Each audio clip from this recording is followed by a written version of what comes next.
मारुति के बारे में सवाल है सचिन अग्निहोत्री जी का, 15,000 आएगा क्या, ये पूछ रहे हैं। अब इन्होंने ये नहीं बताया कि ये इन्वेस्टेड है या नहीं है।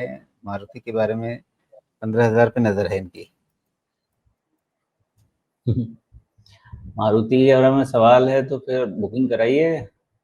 22 तारीख तक कह रहे हैं लोग कि कोई बुकिंग नहीं मिल रही है, नहीं, उसके बाद ही मिली। हाँ तो ये शायद खरीदने की सोच रहे होंगे ना, कि हाँ एक हाँ, बार मैं फिर वही से कह आ रहा जाए 15,000 तो। नहीं, हूँ आप मारुति कार खरीदने की के। सलाह दे रहे हैं या शेयर खरीदने की सलाह दे रहे हैं? मैं दोनों कह रहा हूँ, मारुति के स्टॉक प्राइस को बढ़ाने के लिए आपको थोड़ा कार वार खरीद लीजिए, तो उनके सेल्स अरे में ये घटाना कंट्रीब्यूट चाहते हैं, कीजिए। नीचे आए तो खरीदेंगे, ये डिस्काउंट चाहते हैं।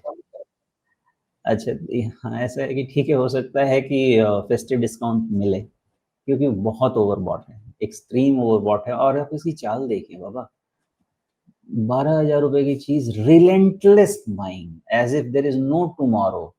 12 का 16,000, 4,000 रुपया, मतलब more than 30% upside. And in no time मतलब अगस्त और सितंबर के बीच में। तो कूल ऑफ तो बनता है, कब बनता है भगवान जाने कब बनता है, लेकिन अब 15,000, 15,000 एग्जैक्ट तो नहीं कहा जा सकता। रीजन ये है कि एक छोटा सा डोजी स्विंग शुरू हो जाता है 11 सितंबर से ना, तो मे बी वही आपका सपोर्ट बन जाएगा। तो 15,000 के ऊपर में ही सपोर्ट बनने के चांसेस हैं। अगर 15,000 या उसके नीचे क्लोज हुआ, मतलब ये करेक्शन और डीपर जाने वाला है। तो मैं तो उसी तरह से इसको रीड करूंगा। बट यस, बहुत रिस्क इसमें घुसा हुआ है, जिस तरह से इसका प्राइस मूवमेंट हुआ है। लेकिन ये तो बताइए, 15,000 आएगा, ये पैसा लेकर के बैठे हुए हैं खरीदने के लिए? नहीं, अब उतना तो टॉस करना पड़ेगा, कोई आएगा कि नहीं। लेकिन मेरा बेट ये रहेगा कि आना चाहिए। रीजन इज एक्सट्रीम ओवरबॉट है, थर्टी जी, परसेंट प्लस उम्मीद कर प्राइस सकते हैं, मूवमेंट उम्मीद कर बहुत सकते हैं। ज्यादा है। हाँ, 15,000 के तरफ आना चाहिए। मैंने जो बताना चाहा वो ये है एग्जैक्ट कि नहीं। जो जिस तरह से डोजी है, डोजी बना हुआ है ना, एग्जैक्ट 15,000 का आप वहां पे खंबा लगा के चलेंगे कि मिले तो मुश्किल है, लेकिन 15 के तरफ ट्रैवल एक बार बनता है। हाँ, और उसके नीचे कट गया तो आप तो वहां पे खतरा, लाल झंडी लेकर के खड़े हैं कि 15,000 हाँ, के फिर नीचे बंद उसके हुआ तो। बाद तो डीप डिस्काउंट है। हाँ, तो फिर 15,000 के नीचे अगर बंद हो गया और फिर आप सोचें लालच में आके कि बढ़िया भाव मिल रहा है खरीद लें, तो हो सकता है उस समय आपको थोड़ा सा दिल की धड़कनें बढ़ जाएं। हाँ, करेक्ट। तो 15,000 के करीब आए, 100 200 जितना भी हो पता नहीं, उसके आसपास अगर आप ये सोच रहे हैं कि हाँ खरीदा जाए, तो खरीदने की सोचें। लेकिन वो एक तरह से मोमेंटम प्ले ही होगा ना सोमेश जी, वो मतलब जितना चल गया उसके बाद। बिल्कुल, मोमेंटम प्ले के अलावा कुछ भी नहीं होना चाहिए इसमें। बिकॉज जैसे मैं बार बार कहना चाहता हूँ कि भाई 30% एक महीने में रन। अब तो इसमें ये भी है कि फिर नया सवाल हो सकता है कि भाई ये तो इतने समय के बाद, 8-9 महीने के बाद तो ये ब्रेकआउट हुआ है, तो क्यों नहीं चलना चाहिए? चलना चाहिए बाबा, लेकिन किस स्पीड से? आप खुद ही चल के देखिए, तेजी से भाग के देखिए, आप जल्दी थक जाएंगे और जब आपको लंबा बैठना पड़ सकता है।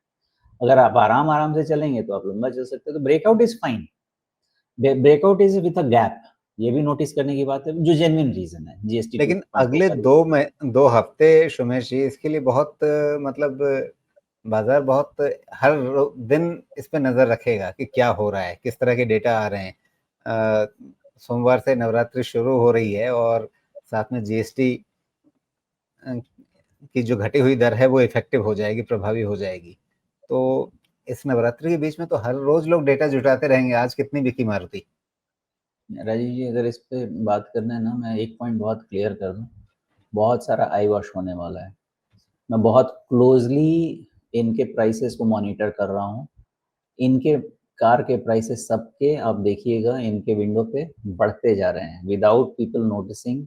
सबके प्राइस बढ़ते जा रहे हैं और आपको बाद में बताया जाएगा कि हम इतना डिस्काउंट दे रहे हैं जीएसटी का। बहुत क्लेवर प्ले होता है। स्लोली आप प्राइसेस को रेज कर दीजिए और फिर बाद में बोलिए इतना डिस्काउंट आ रहा है, आप मैच कीजिए। हालांकि उसका कोई रिकॉर्ड नहीं रहेगा ना, कोई भी रिकॉर्ड नहीं रहेगा, बिकॉज पहले भी आपको उतना ही प्राइस दिखता था, अभी भी आपको डिस्काउंट के पास उतना ही दिखेगा। बट ये बहुत ही क्लेवर गेम हो रहा है। सबके प्राइसेस बढ़ते जा रहे हैं। इसका रीजन बहुत सिंपल है। अभी जो आपके सेल्स नहीं हो रहे हैं ना, उसमें आपका इंटरेस्ट पेमेंट तो इन्वेंटरी पे जा ही रहा है, उसको आप कवर अप कैसे करेंगे? कहीं ना कहीं आई वॉश तो करना है ना। तो अब जनता क्या है, उतना ज्यादा बेचारी जनता समझती नहीं है इस चीज को, कौन इतना फाइनेंस समझता है।